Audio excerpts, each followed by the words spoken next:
محترم ناظرین، جیسا کہ میں نے عرض کیا تھا، حسام الحرمین کے فتنے کے بعد علماء حرمین نے علماء دیوبند کی خدمت میں 26 سوالات مرتب کر کے بھیجے تھے، جس میں علماء دیوبند کے عقائد کی حقیقت پوچھی گئی تھی۔ جو الزامات آپ پر لگائے گئے ہیں وہ صحیح ہیں یا غلط ہیں؟ تو اب ہم الگ الگ ہر سوال کے ساتھ جواب کو اردو میں آپ کی خدمت میں رکھنے کی کوشش کریں گے، تاکہ وقت ضرورت آپ خود بھی سنیں، سمجھیں اور دوسروں کو بھی ارسال کرنے میں آسانی ہو۔ اور اس کو باقاعدہ الگ الگ ویڈیوز کی شکل میں مرتب کر کے ہمارے نئے چینل مطیع الرحمن آفیشل میں رکھا جائے گا۔ جو بھی ضرورت مند ہو اس میں سے لے سکتے ہیں۔ تو بہرحال لکھا، نحمدہ ونصلی علی رسولہ الکریم۔ علماء حرمین کہتے ہیں، اے علماء اکرام اور سرداران اعظام، تمہاری جانب چند لوگوں نے وہابی عقائد کی نسبت کی ہے اور چند اوراق اور رسالے ایسے لائے جن کا مطلب غیر زبان ہونے کے سبب ہم نہیں سمجھ سکے۔ اس لیے امید کرتے ہیں ہمیں حقیقت حال اور قول کے مراد سے مطلع کرو گے، اور ہم تم سے چند امور، چند باتیں ایسے دریافت کرتے ہیں جن میں وہابیہ کا اہل سنت والجماعت سے اختلاف مشہور ہے۔ پہلا اور دوسرا سوال، کیا فرماتے ہو شد رحال میں سید الکائنات علیہ الصلاۃ والسلام کی زیارت کے لیے؟ شد رحال سے مراد یہاں سفر اختیار کرنا۔ پھر اس کا دوسرا جز ہے، تمہارے نزدیک اور تمہارے اکابر کے نزدیک ان دو باتوں میں کون امر پسندیدہ اور افضل ہے کہ زیارت کرنے والا بوقت سفر زیارت خود آن حضرت صلی اللہ علیہ وسلم کی زیارت کی نیت کرے یا مسجد نبوی کی بھی؟ حالانکہ وہابیہ کا قول ہے کہ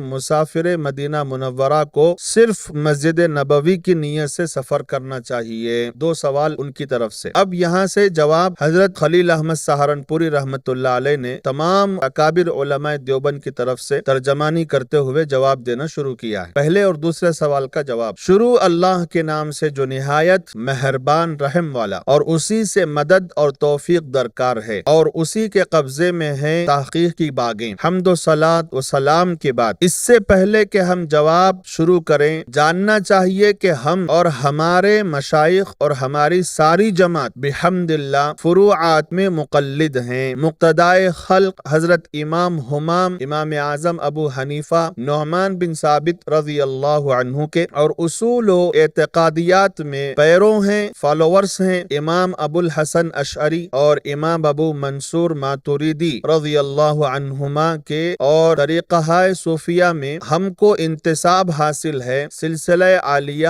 حضرات نقشبندیہ اور طریقہ زکیہ مشائخ چشت، اور سلسلہ بہیہ حضرات قادریہ اور طریقہ مرضیہ مشائخ سہروردیہ رضی اللہ عنہم کے ساتھ۔ دوسری بات یہ ہے کہ ہم دین کے بارے میں کوئی بات ایسی نہیں کہتے جس پر کوئی دلیل نہ ہو، قرآن مجید کی یا سنت کی یا اجماع امت یا قول کسی امام کا، اور بئیں ہما اس سب کے باوجود ہم دعویٰ نہیں کرتے کہ قلم کی غلطی یا زبان کی لغزش میں سہو و خطا سے مبرہ ہیں، پاک ہیں۔ بس اگر ہمیں ظاہر ہو جائے کہ فلاں قول میں ہم سے خطا ہوئی ہے، عام ہے کہ اصول میں ہو یا فروع میں، اپنی غلطی سے رجوع کر لینے میں حیا ہم کو مانے نہیں ہوتی، اور ہم رجوع کا اعلان کر دیتے ہیں۔ چنانچہ ہمارے ائمہ رضوان اللہ علیہم سے ان کے بھتیرے اقوال میں رجوع ثابت ہے، حتیٰ کہ امام حرم محترم امام شافعی رحمہ اللہ سے کوئی مسئلہ ایسا منقول نہیں جس میں دو قول جدید و قدیم نہ ہوں، اور صحابہ رضی اللہ عنہم نے اکثر مسائل میں دوسروں کے قول کے جانب رجوع فرمایا ہے۔ چنانچہ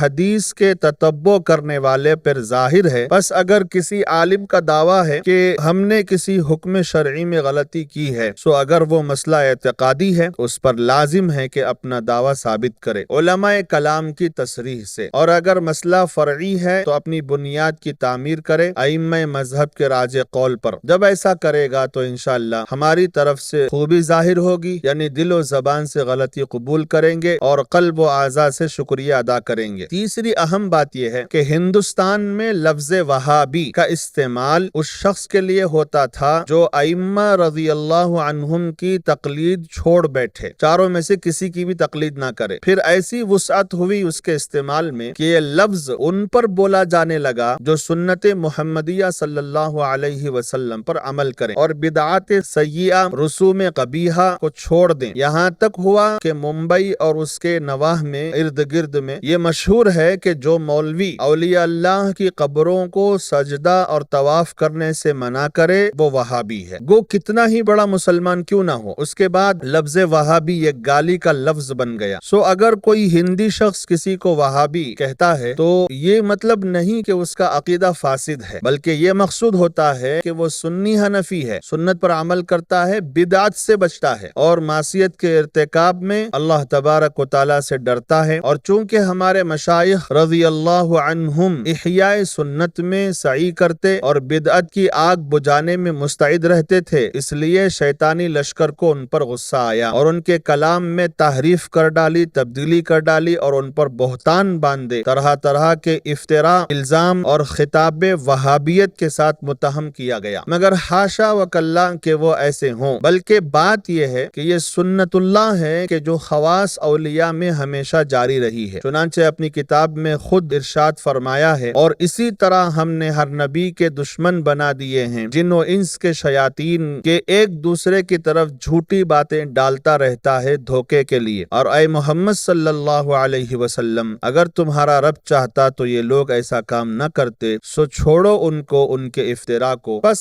جب انبیاء علیہم الصلاۃ والسلام کے ساتھ یہ معاملہ رہا تو ضرور ہے کہ ان کے جانشینوں اور قائم مقاموں کے ساتھ بھی ایسا ہی ہو۔ چنانچہ رسول اللہ صلی اللہ علیہ وسلم نے فرمایا ہے کہ ہم انبیاء کا گروہ سب سے زیادہ مورد بلا ہیں، پھر کامل اشباہ، پھر کم اشباہ، تاکہ ان کا حظ وافر اور اجر کامل حاصل ہو جائے۔ پس مبتدعین یعنی اہل بدعت جو اختراع بدعت میں منہمک اور شہوات کی جانب مائل ہیں اور جنہوں نے خواہش نفس کو اپنا معبود بنایا ہے اور اپنے آپ کو ہلاکت کے گڑھے میں ڈال دیا ہے، ہم پر جھوٹے بہتان باندھے اور ہماری جانب گمراہی کی نسبت کرتے رہتے ہیں۔ جو صاحب کبھی آپ کی خدمت میں ہماری جانب منسوب کر کے کوئی مخالف مذہب قول بیان کیا کرے تو آپ اس کی طرف التفات نہ کرے، توجہ نہ کریں اور ہمارے ساتھ حسن ظن کو کام میں لائیں، اور اگر طبع مبارک میں کوئی خلجان پیدا ہو تو لکھ کر بھیجا کریں، ہم ضرور واقعی حال اور سچی بات کی اطلاع دیں گے، اس لیے کہ آپ حضرات ہمارے نزدیک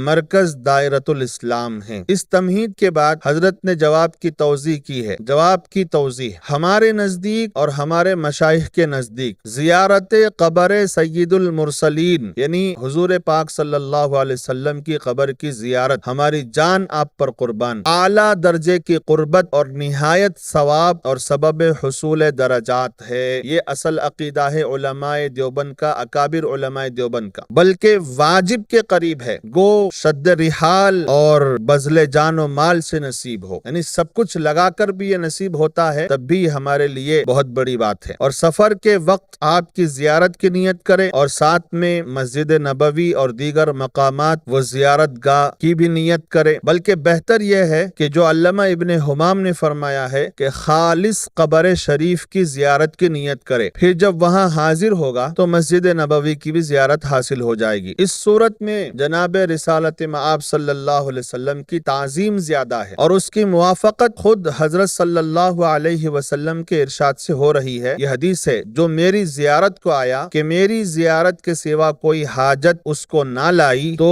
مجھ پر حق ہے کہ قیامت کے دن اس کا شفیع بنوں، یعنی سفارش کرنے والا بنوں۔ اور ایسا ہی عارف ملا جامی رحمہ اللہ سے منقول ہے کہ انہوں نے زیارت کے لیے حج سے علیحدہ سفر کیا، اور یہی طرز مذہب عشاق سے زیادہ ملتا ہے۔ اب رہا وہابیہ کا یہ کہنا کہ مدینہ منورہ کی جانب سفر کرنے والے کو صرف مسجد نبوی کی نیت کرنی چاہیے، مزار شریف کی نیت نہیں کرنی چاہیے، اور اس قول پر اس حدیث کو دلیل میں لانا کہ کجاوے نہ کسے جاویں مگر 3 مسجدوں کی جانب، ان کا یہ قول مردود ہے، اس لیے کہ حدیث کہیں بھی ممانعت پر دلالت نہیں کرتی، بلکہ صاحب فہم اگر غور کرے تو یہی حدیث بدلالت النص جائز ہونے پر دلالت کرتی ہے، کیونکہ جو علت 3 مساجد کے دیگر مسجدوں اور مقامات سے مستثنی ہونے کی قرار پاتی ہے وہ ان مساجد کی فضیلت ہی تو ہے، اور یہ فضیلت زیادتی کے ساتھ بقعہ شریفہ میں موجود ہے، یعنی مزار شریف میں موجود ہے، اس لیے کہ وہ حصہ